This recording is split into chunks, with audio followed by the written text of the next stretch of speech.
ॐ सहनाववतु सहनौ भुनक्तु सह वीर्यङ्करवावहै तेजस्विनावधीतमस्तु मा विद्विषावहै।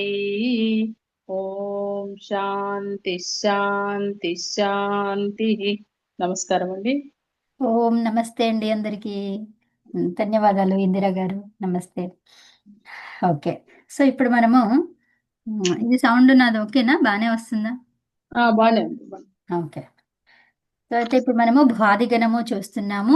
ఈ భాదిగణంలో విశేష ధాతువులు అంటే వీటికి షప్పుతో పాటు షప్పు కన్నా ముందు ఇంకా వేరే ప్రత్యయాలు వస్తాయి. అవి సనాది ప్రత్యయాలు కొన్ని ఉన్నాయి. తర్వాత ఈ షప్పు కాకుండా షన్ అని అలాగా వస్తున్నాయి. తర్వాత షిత్ పరంగా అని, తర్వాత దీర్ఘమని ఇలా కొన్ని వేరుగా ఉన్నాయన్నమాట భాదిగణంలోనే. అయితే అవి ఎలాంటి ధాతువులు, ఎన్ని ఉన్నాయి అని చెప్పేసి మనము చూస్తున్నాము. ఎన్ని సూత్రాల ద్వారా చెప్పారు అంటే 18 సూత్రాల ద్వారా 49 ధాతువులను చెప్పారు. అవి మాత్రమే స్పెషల్గా ఉన్నటువంటివి. ఇంకా మిగతా అన్నిటికీ 1000 పైన ఉన్నాయి కదా, 1166 ధాతువులలో దీంట్లో 49 ధాతువులు తీసేయగా మిగిలినవన్నీ కూడా జస్ట్ షప్పుని అంటే ఆ తి అది యాడ్ చేస్తే అయిపోయింది. ఆ తా అంతే. ఆత్మనేపది అయితే తా, పరస్మైపది అయితే తి అంతే. ఇంకా ఏ ధాతువులు ఇచ్చినా ఈ 49 ధాతువులు కాకుండా ఏది వచ్చినా కూడా మీరు కళ్ళు మూసుకొని దాని రూపం ఏంటో చెప్పేయచ్చు. ఓకేనా? సో అవేంటో మనం చూస్తున్నాము. ఇప్పుడు 17వ సూత్రం అక్ష్ణో ఏంటది? అక్షోణ్యతరస్యాం. అక్షోణ్యతరస్యాం అనేది సూత్రం. అయితే ఈ అక్షోణ్యతరస్యాం, అన్యతరస్యాం అంటే మీకు తెలుసు కదా. అన్యతరస్యాం అంటే ఏంటి? అన్యతరస్యాం, విభాష, వా ఇవన్నీ ఏంటివి? వికల్పం వికల్పం. వికల్పం కదా. ఆ, సో అన్యతరస్యాం అంటే వికల్పంగా. మరి వికల్పంగా వస్తుంది అక్షధాతువుకి. దానికి పైన ఏం చెప్పుకున్నామంటే ఆమ్, ఏం చెప్పాము దీనికి పైన? అక్షోణ్యతరస్యంకి పైన మనం ఏం చెప్పాము? స్టివు క్లము చమాంషితి, అది వేరే సూత్రము. ఇక్కడ వికల్పంగా వస్తుంది అన్నాం. వికల్పంగా ఏం వికల్పంగా వస్తుంది మనకేం తెలియదు కదా. అయితే ఏం చేస్తాము? ఏం చూస్తాము? వికల్పంగా వస్తుంది అంటే మనం ఏం చూస్తాము? అంటే ఐ మీన్ కాదు, సూత్రం ఇంతే రెండు చెప్తుంది. రూపాలు వస్తున్నాయి. అది కాదు, అక్షోణ్యతరస్యామని ఇంతే ఉంది సూత్రం, మనకి స్పష్టత లేదు. అప్పుడు ఏం చూస్తాము? అనువృత్తికి అనువృత్తికి వెళ్తాం. ఉత్తమం. సో అనువృత్తిలో చూసుకుంటే అక్కడ ఏమంటున్నారంటే సార్వధాతుకే అంటే ఏంటి? మనం చేసే క్రియ అంతా కూడా ఇప్పుడు సార్వధాతుకానికి సంబంధించింది. తర్వాత కర్తరి అంటే కర్తరి ప్రయోగంలోనే వస్తుంది, అవునా? తర్వాతష్ణుహు. ఈష్ణు అనేది ఏంటి? ఒక వికరణ ప్రత్యయము. ఈష్ణు వికరణ ప్రత్యయము ఉన్నప్పుడు మాత్రమే ఉండాలి. అంటేష్ణు వికరణ ప్రత్యయం అనేది వికల్పంగా వస్తుంది అని అర్థం. ఓకేనా? అంటే ఇప్పుడు ఏంటి? సార్వధాతుక కర్తరి ప్రయోగము చేస్తుంటేష్ణు అనే వికరణ ప్రత్యయము వికల్పంగా వస్తుంది. ఇది అక్షధాతువు ఏంటిది? భాదిగణము కదా. సో భాదిగణానికి ఏం రావాలి? షప్ రావాలి. మరి ఇప్పుడుష్ణు వచ్చింది ఎందుకని? అందుకే వికల్పం అన్నాము. అన్యతరస్యాం కదా. అర్థమైందా? కర్తరి సార్వధాతుకము చేస్తుంటే కదా, కర్తరి సార్వధాతుకము చేస్తుంటే షణు ప్రత్యయం అనేది అన్యతరస్యాం అంటే వికల్పంగా వస్తుంది. ఎవరికి?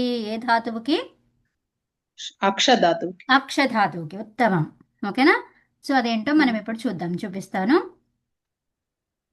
మీకు. ఫస్టే చెప్తున్నప్పుడు చూపిస్తుంటే అక్కడ చూడడము ఇంకా వేరే వేరేవన్నీ కనిపిస్తుంటాయి కదా, అది ఒకటే కనిపించదు కదా. సో అప్పుడు కాన్సన్ట్రేషన్ ఎక్కడెక్కడికో వెళ్తుంది, అందుకని చూపించలేదు. సో ఇప్పుడు చూడండి, ఇప్పుడు చాలా చక్కగా అర్థమవుతుంది. ఇంకా మన కాన్సన్ట్రేషన్ ఎటు ఉండదు ఇప్పుడు. అది ఓకే. కొంచెం చదువుకున్నారనుకోండి, వేరే వాళ్ళకి తెలిసిన వాళ్ళకి ఏమవుతుందంటే కాన్సన్ట్రేషన్ ఎక్కడికో వెళ్ళిపోతుంది, ఇంకా అహెడ్గా ఆలోచిస్తూ ఉంటారు అప్పుడు. అవునా? అందరూ ఒకే చోట ఉన్నారు అంటే అప్పుడు వేరు ఎక్కడా వెళ్ళదు మన మనస్సు, కదా? యా. అక్షు.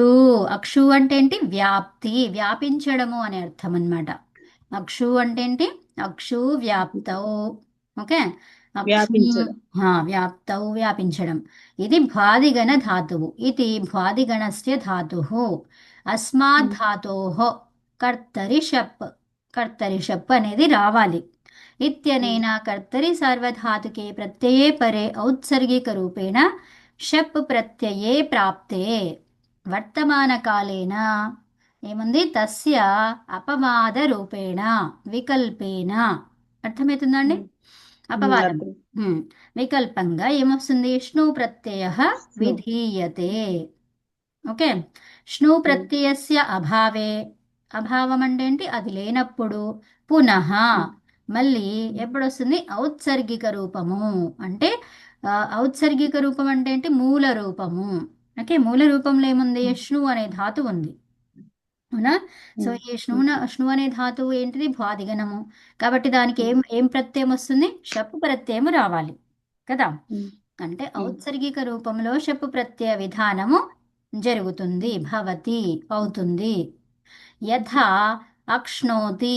ఇది ఎలా వచ్చింది? అక్ష్ణోతి అనేది వికల్పమా లేకపోతే షప్పుతోనా? వికల్పమే. వికల్పంగా ష్ణు అన్నాము. ష్ణు అనే దానికి ఏముంది? ను ఉంది. అవునా? నో ఉంది కాబట్టి గుణం అయితే నో ఆ, అయిపోతుంది. అది. ష్ణులో షకారానికి ఇత్తి సంజ్ఞ ఏంటి? లషక్వ తద్ధితే. అవునా? సో లషక్వ తద్ధితే అనే సూత్రం ద్వారా ఈ షకారానికి ఇత్తి సంజ్ఞ. మిగిలిందేంటి? ను. ఈ ను పక్కన ఎవరున్నారు? తిప్పు ఉంది. షప్పు. తిప్పు. షప్పుగా తిప్పు తిప్పు. తిప్పు ఉమ్. తిప్పు. షప్పు స్థానమే ను వచ్చింది కదా, ష్ణు. అవును. వికల్ప ప్రత్యయం కదా. సో తిప్పేంటి? తింగ్ ప్రత్యయము, సార్వధాతుకము. అవునా? తింగ్ షిత్ సార్వధాతుకం. సర్వధాతు. సో ఇది సార్వధాతుక ప్రత్యయము. సార్వధాతుకం ఏంటది? పిత్. పిత్ కాబట్టి ఏం చెప్పుకున్నాం మనము? సార్వధాతుక ఆర్ధధాతుకయోహో అనే సూత్రం చేత గుణం. ధాతువుకి చివరిగా ఇక్కు వర్ణం ఉంటే వేటికి జరుగుతుంది గుణము? ఇకో గుణ వృద్ధి. అవునా? ఇక్కలకు మాత్రం జరుగుతుంది. ఊకి గుణం ఏంటి? ఓ. ఓ. నో అయింది. ఓకే. అక్ష. ముక్ష తర్వాత నో.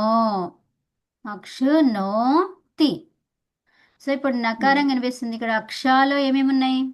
క్ షు. ష. ష. ష కదా. సో ఇప్పుడు క్ ష ఉన్నప్పుడు ఈ నకారం ఏం కావాలి? అనా కావాలి. అణ రావాలి. ఏంటి? ఏ సూత్రం అది? రషాభ్యాం. నోన. ఉమ్. రషాభ్యాం. అంటే షి. ష. ష తర్వాత వెంటనే నా ఉంది. అవునా? వెంటనే ఉంది. ఇక్కడ అచ్చులేమీ లేవు, వ్యవధానం ఏమీ లేదు. వ్యవధానం ఉంటే అట్కుప్వాం. ఓకే. సో వ్యవధానం ఏమీ లేకుంటే డైరెక్ట్ రషాభ్యాం నౌనః. ఓకే. సో అప్పుడు ఏమైపోయింది? అది అణ అయిపోయింది, నో అయిపోయింది. అవునా? అక్ష్ణోతి. అక్ష్ణోతి. ఓకే. అలా వచ్చేసింది. తర్వాత అక్షతి. ఈ అక్షతి ఏ రూపం? అక్షతి షప్పుతో వచ్చిన రూపం, వికల్పం లేని రూపం. లేని రూపం. ఉత్తమం. అర్థమైందా అండి ఇది అందరికి? ఓకేనా? ఈ అక్షధాతువుకి అన్యతరస్యాం అంటే వేరే విధంగా, వికల్పంగా. ఓకే. వికల్పంగా వా అన్యతరస్యాం ఇవన్నీ కూడా రెండవ రూపాన్ని చెప్తున్నాయన్నమాట. మరి ఆ రెండవ రూపం ఎప్పుడు వస్తుంది అంటే ఔత్సర్గిక రూపంలో షప్పు ప్రత్యయము అభావమైనప్పుడు. ఏం చెప్తారు? ఔత్సర్గిక రూపములో షప్పు ప్రత్యయానికి అభావమైనప్పుడు ఎవరు వస్తారు? ష్ణు ప్రత్యయం వస్తుంది. ఓకేనా? మరి ష్ణు ప్రత్యయం ఉన్నప్పుడు కాదు కాదు ఏంటి, సారీ ఏమన్నాము? ష్ణు ప్రత్యయం వికల్పంగా వస్తుంది కదా. సో ఈ ష్ణు ప్రత్యయము అభావమైనప్పుడు మళ్ళీ షప్ వస్తుంది. అది ఔత్సర్గిక రూపము లేనప్పుడు, ఔత్సర్గిక రూపంలో ఉన్నప్పుడు ఇది కదా. ష్ణు లేనప్పుడు అంటే ఏంటి? ఔత్సర్గిక రూపం ఉన్నప్పుడు. ఓకే. ఔత్సర్గిక రూపం అంటే ఏంటి? మూల రూపంలో. మూల రూపంలో షప్పుకి ఎవరు రావాలి? అది భాదిగణం కాబట్టి, భాదిగణం కాబట్టి షప్ రావాలి. ధాతువు ఏంటి? భాదిగణ ధాతువు. ఉమ్. అక్షు అనేది భాదిగణ ధాతువు. అక్షుం అక్షుం వ్యాప్తౌ. ఓకేనా? ఉమ్. అక్షుం వ్యాప్తౌ ఇది ధాతువు. అయితే దీంట్లో మనకేముంది? ఇత్తు సంజ్ఞ అక్షుం. ఇది భాదిగణం అన్నాం కాబట్టి మనకి ఏం రావాలి? షప్పే రావాలి కదండి. శక్తిరా. పరస్మైపది ధాతువు ఇది. ఓకే, ఇది పరస్మైపది అని మనకి ఎలా తెలిసింది? ఇక్కడ చూడండి, తిప్పు. తిప్పు ఏంటండి? తిప్పు పరస్మైపది. పరస్మైపది అయిపోయింది అక్కడ. ఒకవేళ తే ఉంటే ఏమనుకునే వాళ్ళం మనం? ఆత్మనేపది. ఆత్మనేపది. తీ తే ఉంటే ఉభయపది. ఉభయపది. పరస్మైపద. అలా. ఓకేనా? ఓకే. సో ఇలాగా మనం చెప్పుకున్నాం. తర్వాత తనూకరణే తక్షః ఏమన్నారు? ఇంకో సూత్రం ఏంటి? తనూకరణే తనూకరణే తక్షః ఇలా చెప్పారు. ఓకే, సో ఏమంటున్నారు మనకి ఇక్కడ? తనూకరణే తక్షః అన్నారు, అవునా? సో దీంట్లో మీకు ఏమర్థమైంది? తనూకరణే విభక్తులు చెప్పండి. తనూకరణే తక్షః అనే దాంట్లో విభక్తులు ఏమున్నాయి? కరణే అన్నాం మనం. ఇక్కడ కరణే అంటే సప్తమి. సప్తమి, ఏకవచనం, ఉత్తమం. తక్షః అది ప్రథమ. ప్రథమ ఏకవచనం. ప్రథమ లేదా ఇంకేం కావచ్చు మీకు? అదే ప్రథమ పాసిబిలిటీ. కావచ్చు, పంచమి, షష్ఠి కూడా కావచ్చు. ప్రథమ కావచ్చు, పంచమి కావచ్చు, షష్ఠి కావచ్చు. పంచమి షష్ఠి కావాలంటే అదేంటిది? హలంత శబ్దం అయి ఉండాలి. హలంత ధాతువులు ఉండాలి. శబ్దం. మనం ఇక్కడ ధాతువు కాకుండా శబ్దం అని చెప్పుకుందాం. శబ్దం. అదేంటో మనకేం తెలియదు ఇప్పుడు కదా. సూత్రం తెలిసిన తర్వాత తెలుస్తుంది అవేంటివి అనేది మనకేం తెలియదు. సో అప్పుడు ఏంటి? శబ్దం అని చెప్పండి. సో ఆ శబ్దం ఏంటో మనకు తెలియదు కదా. హలంతమా తెలీదు, అకారాంతమా తెలీదు. అకారాంతం అయితే తక్షః అనేది ప్రథమలో ఉంటుంది, అవునా? సారీ, అజంతమైతే, అకారమైతే, అకారాంతమైతే. హలంతమైతేనేమో పంచమి షష్ఠిలో ఉంటుంది కదా. అర్థమైందండి? ఇది నెక్స్ట్ సూత్రం. ఇది 76వ సూత్రం. ఇది మనం ఇప్పుడు చెప్పుకున్నాం చూడండి, అక్షోణ్యతరస్యం. అది 75, ఇది 76. సో అంటే ఇంకా ఏమన్నా ఇంప్లై అవుతాయా దీంట్లో? అనువృత్తులు అన్నీ వస్తాయి కదా, అవునా? నెక్స్ట్ సూత్రం కదా. నెక్స్ట్ సూత్రమే కాబట్టి ఈ అనువృత్తుల్లో సార్వధాతుకే, కర్తరి, ష్ణు ఇవన్నీ వస్తాయి, అవునా? అర్థమైందండి? అర్థమైంది. సో తనూకరణే అనేది ఏంటిది? అర్థ సందర్భం. ఇది సప్తమిలో ఉంది, ఓకేనా? మరి తక్షః అంటే ఏంటి? తక్ష్ అనే ధాతువు. ఏం ధాతువు అది? తక్ష్ అనే ధాతువు. రెండు ఉన్నాయన్నమాట, 2-3 తక్ష అనే ధాతువులు ఉన్నాయి. సో అందుకనే తనూకరణే ఉన్న అర్థాన్ని ఇచ్చినటువంటి తక్ష ధాతువుకి మాత్రమే అని చెప్తున్నారు ఇక్కడ. ఓకే, ఈ తక్ష ధాతువులు 2-3 ఉన్నాయి. సో వాటికి అర్థాలు వేరువేరుగా ఉన్నాయి. అయితే ఏం చెప్తున్నారు? తనూకరణే అనే అర్థాన్ని ఇచ్చేటువంటి తక్ష ధాతువు గురించి మాట్లాడుతున్నాము. ఏమని మాట్లాడుతున్నాం మరి? తనూకరణే తక్షః అన్నారు, అంతే. సో ఇప్పుడు అనువృత్తిలో చూసుకుంటే ఏమొస్తుంది? వికల్పం కదా. విష్ణు అనేది వికల్పం. అర్థమైందా అండి? మరి అది ఎప్పుడు? సార్వధాతుకే కర్తరి ప్రయోగం చేస్తుంటే. ఓకే, కర్తరి ప్రయోగము సార్వధాతుకంలో చేస్తుంటే మనం ఎట్లా చెప్పుకున్నాం? ఇట్లా ఇలా వెళ్ళాలి మనం కదా. దాని అర్థాన్ని చూసుకోవాలంటే right to left. Okay, Vishnu అనే వికరణ ప్రత్యయము కర్తరీ ప్రయోగం కర్తరీ ప్రయోగము దేంట్లో? సార్వధాతుకములో చేస్తుంటే అప్పుడు ఎవరు వస్తారు? ష్ణు వికల్పంగా వస్తుంది. ఓకే, ష్ణు వికల్పంగా వస్తుంది కర్తరీ సార్వధాతుక ప్రత్యయములో, కర్తరీ సార్వధాతుక ప్రయోగములో, అంతే. ఓకేనా? దేనికి? తక్ష తనూకరణే అనే ధాతువుకి. అంటే తనూకరణే అర్థం వచ్చే ధాతువుకు మాత్రమే వస్తుంది ఇక్కడ, అంతే అండి. ఓకేనా? ష్ణు అనేది వికల్పము అంటే దీనికి ఎన్ని రూపాలు ఉంటాయి ఇప్పుడు? 2 రూపాలు. తక్ష ను తి ఏం చెప్తారు? తక్ష్ణోతి, తక్ష్ణోతి, తక్షతి వస్తుంది. అంతే అంతే. అర్థమైందా? ఉమ్, అదండి ఉత్తమం. సో ఇప్పుడు తక్ష ధాతువు చూద్దాం మనం. ఓకేనా? ఉమ్, ఉమ్, నేను రాయిస్తాను, ఇది చెప్తున్నాను ఊరికే. ఇప్పుడు చూడండి. తనూకరణే తక్ష. ఓకే. తక్షూ చూస్తున్నారా ఇక్కడ? తక్షూ ఉమ్, తనూకరణే ఇది భ్వాదిగణస్య ధాతు కదా. ఉమ్, సో ఉమ్. తక్షూ అనేది తనూకరణే అని అర్థం ఇచ్చేటువంటి ఆ ధాతువు ఎక్కడుందంట? భ్వాదిగణం బాదిగా. యొక్క ధాతువు. అస్మాత్ ధాతోహో, ఆ ధాతువు చేత ఏమొస్తుంది? కర్తరీ ప్రయోగ, కర్తరి షప్ వస్తుంది. ఇత్యనేన కర్తరి సార్వధాతుకే ప్రత్యయే పరే ఔత్సర్గిక రూపేణ షప్ ప్రత్యయే ప్రాప్తే, ప్రాప్తించింది కదండి. ఇప్పుడు మనకేమైంది? ఈ తక్షు అనే దానికి ఇది భ్వాదిగణ ధాతువు కాబట్టి దానికి ఎవరు ప్రాప్తించారు? కత్తరి కర్తరి చెప్పు. కర్తరి సార్వధాతుక షప్ వచ్చింది. సో ఇలా ప్రాప్తించగా, ప్రాప్తించగా ఏమన్నారు? ప్రాప్తే, ప్రాప్తించగా వర్తమాన సూత్రేణ తస్య అపవాద రూపేణ. వర్తమాన సూత్రం ఏంటి? తనూకరణే తక్షః. తనూకరణే తక్షః. ఉమ్. ఆ సూత్రం చేత అది అపవాదం. అపవాదం అంటే ఏంటి? అది కాదు ఇది కావాలి అని చెప్తుంది అది. ఉమ్. వికల్పేన, వికల్పం. వికల్పం అంటే ఏంటండి?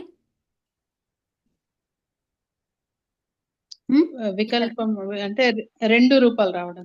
రెండు రూపాలు రావడం, ఇంకొక రూపం రావడం అన్నమాట. ఓకే. అంటే ఇప్పుడు ఈ సందర్భంలో ఉండగా, ఇలా షప్పు రావడం ఉండగా ఏం జరుగుతుంది? షప్పు రావడం అనేది జరగాలి, జరిగినప్పుడే ఇది వస్తుంది వికల్ప రూపం. అర్థమైందా? ఈ షప్పు రావడం లేదు అన్నప్పుడు ఈ వికల్ప రూపం వస్తుందా? రాదు. రాదు, ఒకటే ఓకే. రూపం. ఔత్సర్గిక రూపం ఉన్నప్పుడే. ఔత్సర్గిక రూపం ఏంటిది? షప్పు ప్రత్యయం ప్రాప్తించింది.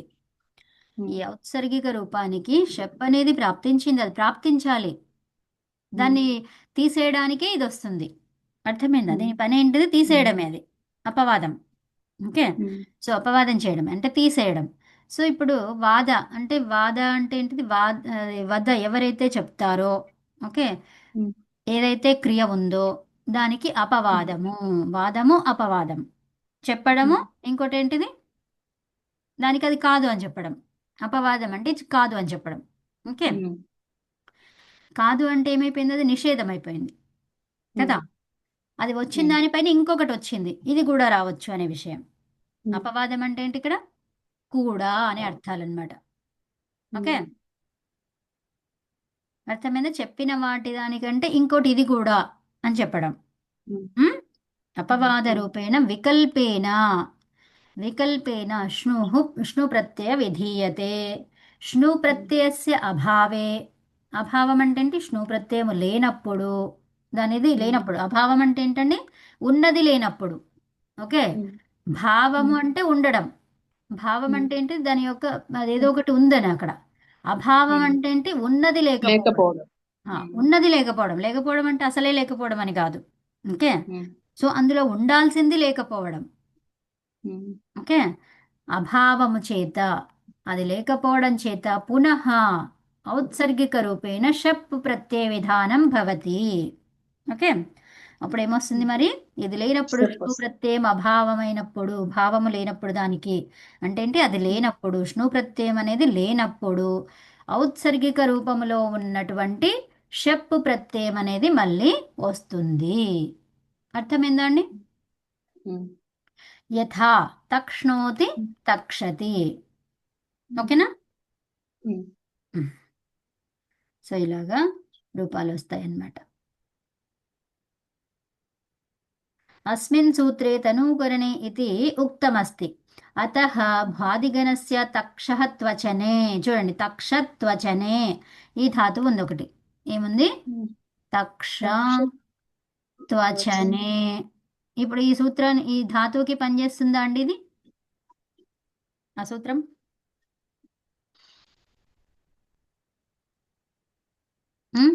పని చేయదండి. పని చేయదు. ఉత్తమం. ఎందుకని? ఎందుకని చెప్పండి. ఇదే సూత్రం చెప్పేసాడు అంతే. అభావం చేత. ఆహా, అభావం కాదు. అంటే ధాతువు ఏం చెప్తున్నారు ఇక్కడ? తక్ష అనే ధాతువుకి తనూకరణే అనే అర్థం. తనుకరణ అనేటువంటి అర్థం వచ్చినప్పుడు మాత్రమే అది పనిచేస్తుంది. ఇక్కడ ఏముంది? త్వచనే ఉంది.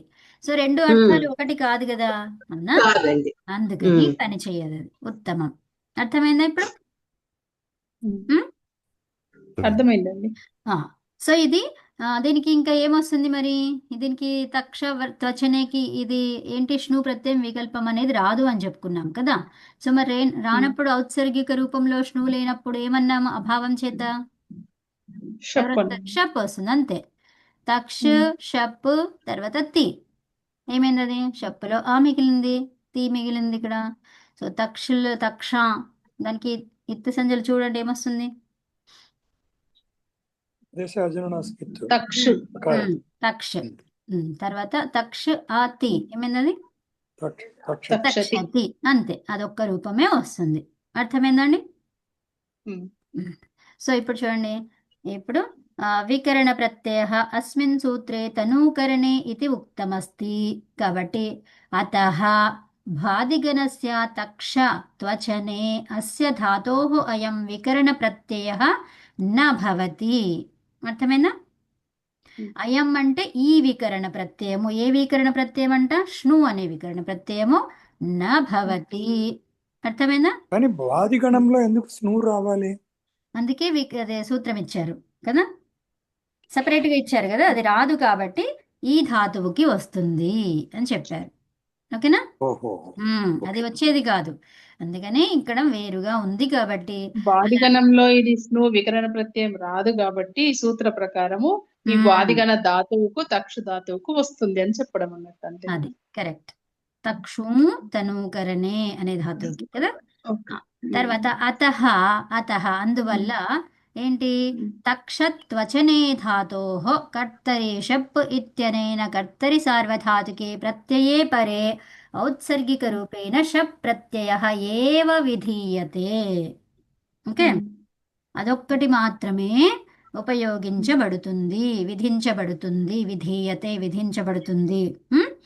ఏమది? ఔత్సర్గిక రూపములో ఏంటి? షప్ ప్రత్యయమే లభించింది దానికి కదా. మూల రూపములో దానికి ఏం లభించింది? చెప్పు షప్ ప్రత్యయమే లభించింది, అది మాత్రమే విధించబడుతుంది. యథా తక్షతి, అలాగే చేసాం మనం కదా, అవునా? ఇప్పుడు తనుకరణే తక్ష దాంట్లో అందులో ఏ సూత్రం చెప్పలేదు, మిగతాదంతా అనువృత్తిలో చూసుకోవాలా? అంతే అండి. ఉత్తమం. యా. ఓకే. సో తనూకరణే తక్ష అంటే తక్ష ధాతువుకి తనూకరణే అనే అర్థము ఉన్నప్పుడు మాత్రమే ఈ సూత్రం పనిచేస్తుంది. మరి ఆ సూత్రం ఏమంటుంది తెలియదు మనకు. ఎక్కడికి వెళ్తాము? అవును. అనువృత్తి. అనువృత్తి. ఏమంటున్నారు ఇక్కడ? సార్వధాతుకే కర్తరి షణు అన్యతరస్యాం. ఇప్పుడు అన్యతరస్యం కూడా తీసుకోవాలి. ఎందుకు ఈ అన్యతరస్యం అనేది? ఇక్కడ భావన లేదు, ఇక్కడ వికల్పం అనేది లేదేం లేదు కదా. సో అన్యతరస్యం కూడా తీసుకోవాలి. అంటే ఏంటి? అన్యతరస్యాం వికల్పంగా షణు ప్రత్యయ భవతి కర్తరి సార్వధాతుకే. ఓకే, దేనికి? తక్షతనూకరణే ధాతోః. అర్థమేనా? తక్షతనూకరణే ధాతోః అన్యతరస్యాం. ఓకే, అన్యతరస్యాం షణు వికరణ ప్రత్యయః కర్తరి సార్వధాతుకే భవతి. అర్థమైందా అండి? అర్థమైంది.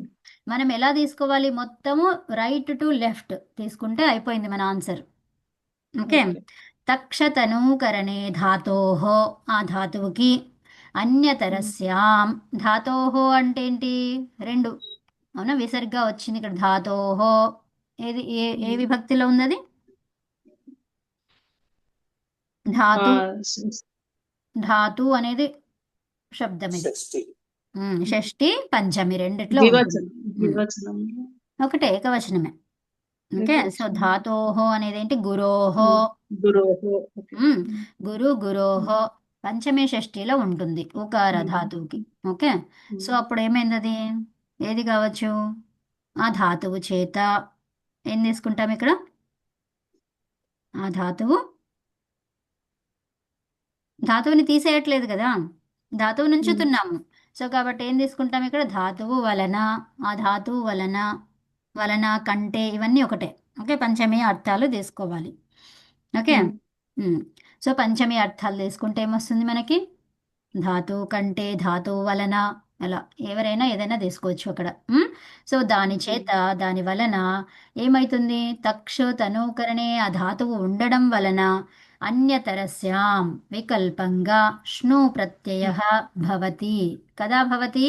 కర్తరి సార్వధాతుకే పరే. ఉమ్. అర్థమైందా? ఉమ్. ఉమ్.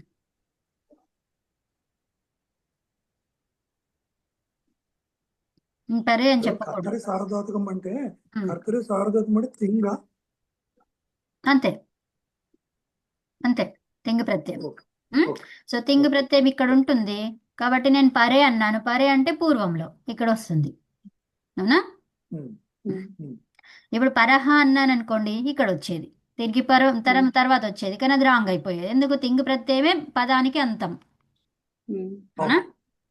పరతః అంటే కూడా పరే అని అర్థం. పరే అన్న పరతః అన్న పూర్వము. ఓకేనా? ఉమ్. సో ఇక్కడ సూత్రంలో చూడండి ఏమనుంది. సో కర్తరి సార్వధాతుకే ప్రత్యయే పరే. అవునా? కర్తరి సార్వధాతుక ప్రత్యయం ఏంటి మరి? అది తింగ ప్రత్యయం. అర్థమేనా? తింగ ప్రత్యయం ఏంటిది? సార్వధాతుక ప్రయోగంలో ఉంటేనే ఆ తింగ ప్రత్యయాలు. మరి తింగ్ అనేది ఆల్రెడీ మనకు ఇది సార్వధాతుకమే, అన్ని తింగులు సార్వధాతుకం అయితే మరి చెప్పాల్సిన పని లేదు. ఏమని? కర్తరి సార్వధాతుకి అని చెప్పాల్సిన పని లేదు కదా, ఉందా? ఉం? లేదు. అన్ని తింగులు సార్వధాతుకమే అయితే మళ్ళీ సార్వధాతుకి అని చెప్పాల్సిన పనే లేదు. ఇంత పెద్ద వాక్యము, అందులో ఎన్ని ఉన్నాయండి? అన్ని అక్షరాలు పెంచడానికి ఏమన్నా ఆస్కారం ఉందా? అది అవసరమే లేదు మరి కదా. అది ఒకటే గనక ఉంటే తింగులన్నీ మనం ఏమన్నాము? తింగు షిత్ సార్వధాతుకం అన్నాము.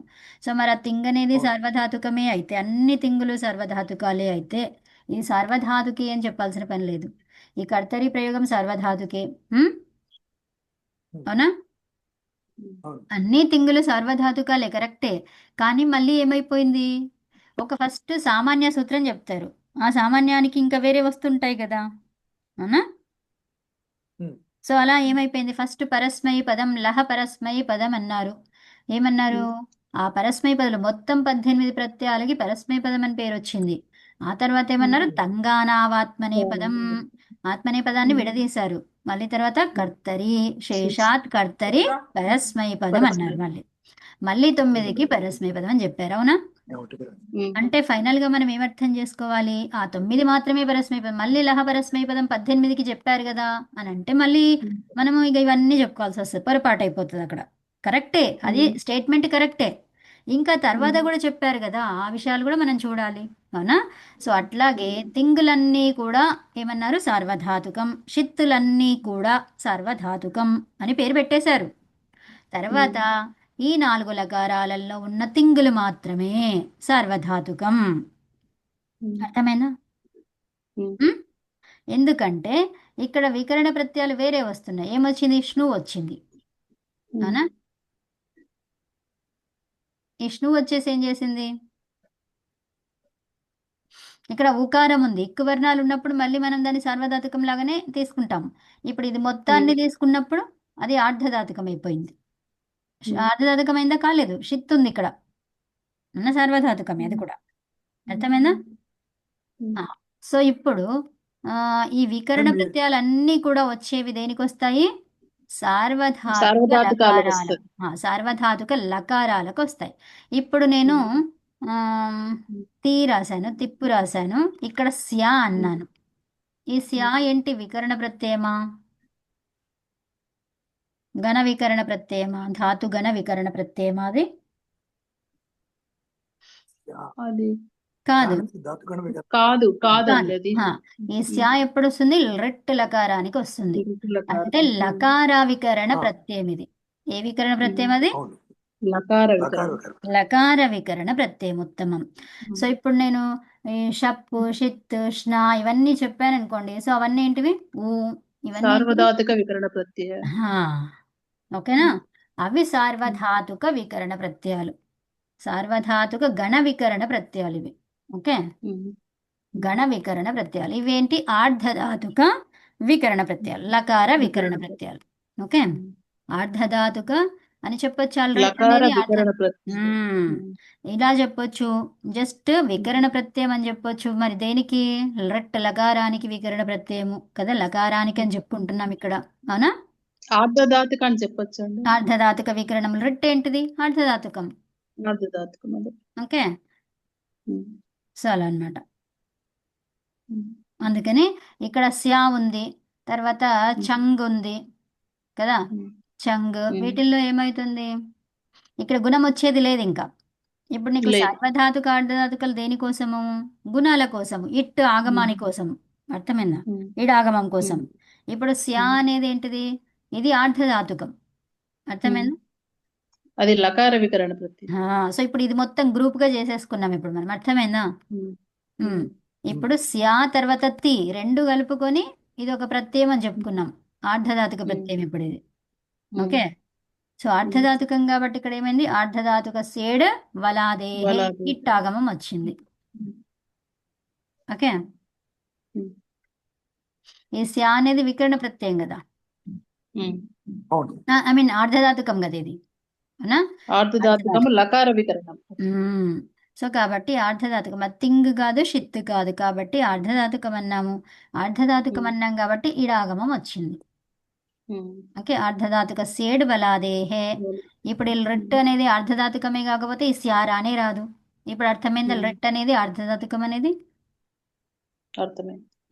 సో ఇప్పుడు లెట్ ఉంటేనే తిప్పి వచ్చింది. ఆ స్థానంలోనే, లకార స్థానంలోనే మరి ఏ పది చేస్తున్నావు అనేది వచ్చింది. ఈ స్యా ఎక్కడి నుంచి వచ్చింది? ఇది ఎందుకోసం వచ్చింది అది? చెప్పండి, ఏముండడం చేత వచ్చింది అది? స్యా ఎందుకు వచ్చింది? ఎలా వచ్చింది? లైట్ ఉండడం వల్ల వచ్చింది. లకారం ఉండడం. ఈ లెట్ లకారం ఉండడం వల్ల. మరి ఇప్పుడు ఇది స్యా అనేది ఏమన్నాం? ఇప్పుడు ఆర్ధధాతుకం అని ఇట్టు పెట్టుకున్నాం. మరి ఈ స్యా రావడానికి కారణం ఏంది? లెట్టే కదా. ఇప్పుడు లెట్ ఆర్ధధాతుకం అని అర్థమైందా? అర్థమైంది. అర్థమైంది. అది అలాగా మనకి కొన్ని తెలుస్తాయి అన్నమాట. ఎప్పుడు అవన్నీ మనం చదువుకుంటే మనకి అర్థమవుతుంది. ఫస్టే మనకు తెలియదు అది. ఇక్కడ ఎక్కడ కూడా లేదు కదా ఇది సార్వధాతుకం అని, ఇది ఆర్ధధాతుకం అని. అంటే ఇవన్నీ చదువుకున్న తర్వాత మీకే అర్థమవుతుంది అది కదా. సో అలా అనమాట. ఏంటి ఇప్పుడు లహ పరస్మై పదం అన్నాము. పరస్మై పదం అంటే ఏంటి? ఇంతవరకే ఆగిపోతే మొత్తం 18 ప్రత్యయాలే పరస్మై పదం అనుకుంటాము, అవునా? అనుకుంటామా లేదా? అనుకుంటాం. అంతే. సో లకారాలన్నీ కూడా ఉన్న ప్రత్యయాలన్నీ కూడా పరస్మై పదం అని పేరు పెట్టేశారు అక్కడ. తర్వాత ఏమన్నారు? తంగానా వాత్మనే పదం, తంగులని విడదీశారు. అప్పుడు ఏమైపోయింది? శేషాత్ కర్తరి పరస్మై పదం. ఇందులో మిగిలిన 9 మాత్రమే అవే పరస్మై పదం అని అర్థమైంది. ఇప్పుడు ఈ 3 సూత్రాలు చదువుకోకపోతే ఇంతవరకే మనం అర్థం చేసుకుంటే అక్కడ అన్నిటికీ అదే రూపాలు రాసి అనిష్ట రూపం చేస్తాం మనం. మహర్షి యొక్క భావనను చిన్నాభిన్నం చేసేస్తాం కదా. అప్పుడు ఆయన చెప్పారు అనడానికి వీల్లేదు, అది మనం చెప్పాము అని చెప్పుకోవచ్చు అప్పుడు. ఓకే, ఇది నేను చెప్పానని చెప్పొచ్చు. మహర్షిని తప్పుగా చేయొద్దు అక్కడ కదా, అవునా? ఆయన భావన తప్పు అయిపోయింది కదా అక్కడ. సో ఆయన చెప్పింది ఒకటి, మనం అర్థం చేసుకుంది ఒకటి. అప్పుడు ఆయన భావన అని చెప్పడానికి వీల్లేదు కదా. అదనమాట. సో తనూకరణే తక్షః. ఈ 2 ధాతువులకి మనకి చూసుకున్నాము ఏంటి అనేది. అర్థమైందా? ఈ తక్ష ధాతువుకి 2 అర్థాలు ఉన్నాయి. ఏమేమి అర్థాలు అవి? వికల్పం ఒకటి, వికల్పం ఒకటి, వికల్పం లేని రూపం ఒకటి. కాదు, దాని అర్థాలు అన్నాను కదా, అర్థాలు. తక్ష తనుకరణే ఒకటి, త్వచనే ఒకటి. త్వచనే ఒకటి. త్వచనే తనూకరణే. మనకి ఇక్కడ చూపించినటువంటి సూత్రం దేనికి పనిచేస్తుందండి? తనూకరణీకి పనిచేస్తుంది. అంతే. ఈ తక్షకి పనిచేయదు, త్వచనే ఉంది కదా, తనూకరణీకే పనిచేస్తుంది. సో ఈ తనూకరణి అని ఉంది కదా, ధాతువుకి ఏమేమి రూపాలు వస్తాయి ఇప్పుడు? 2 రూపాలు, వికల్పం రూపం ఒకటి, వికల్పం లేని రూపం ఒకటి వస్తుంది. సో రూపాలు ఏంటివో చెప్పండి. వికల్పంది స్నుతో ఒకటి, తక్ష్ణోతి ఒకటి, తక్షతి ఒకటి. షప్పుతో తక్షతి కదా. సో దీనికి తక్షత్వచనేకి ఒకటే రూపం వస్తుంది. ఏమది? అది షప్పుతో వస్తుంది. చెప్పండి. తక్ష్యతి. యా ఎందుకు? షప్పులో యా ఎందుకు? తక్షతి. అంతే. ప్రతి యా లేదండి.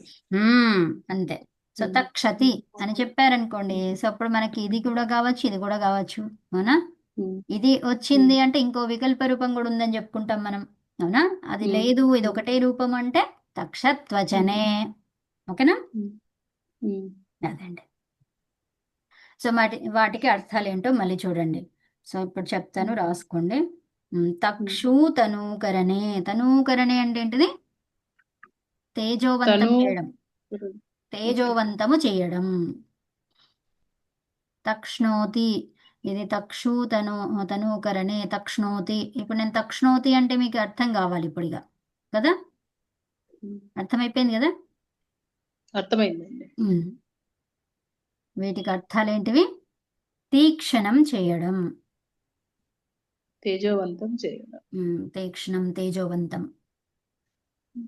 తీక్షణం ఇది కరెక్టేనా? తీక్ష్ణం కరెక్ట్. ఓకే. చేయడం అని రాయొద్దు ఇక్కడ, చేస్తున్నాడు. ఎందుకు? రూపం రాసాం కదా మనం. చేస్తున్నాడు, ప్రస్తుతం చేస్తున్నాడు కదా, ఎవరో ఒకరు చేస్తున్నాడు. చేస్తున్నాడు లేదా చేస్తున్నది. ఓకేనా? తీక్షణం చేస్తున్నాడు లేదా చేస్తున్నది. మళ్ళీ తర్వాత దీనికి ఇంకొక అర్థం ఏంటిది? ఇది పొట్టు తీయడం, అది పీల్ చేయడం అన్నమాట. పొట్టు తీయడం. ఓకే.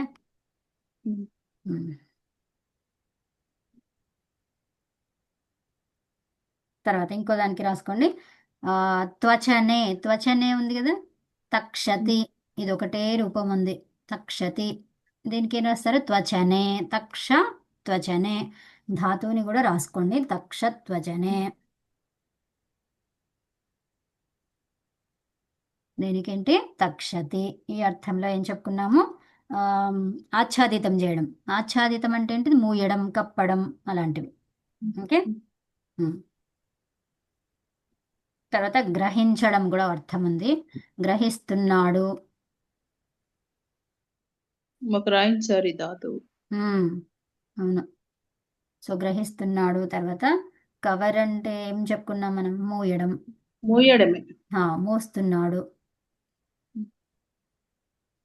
మోస్తున్నాడు, గ్రహిస్తున్నాడు.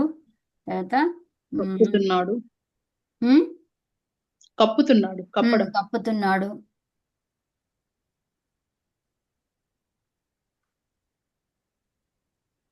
కప్పుతున్నాడు. తర్వాత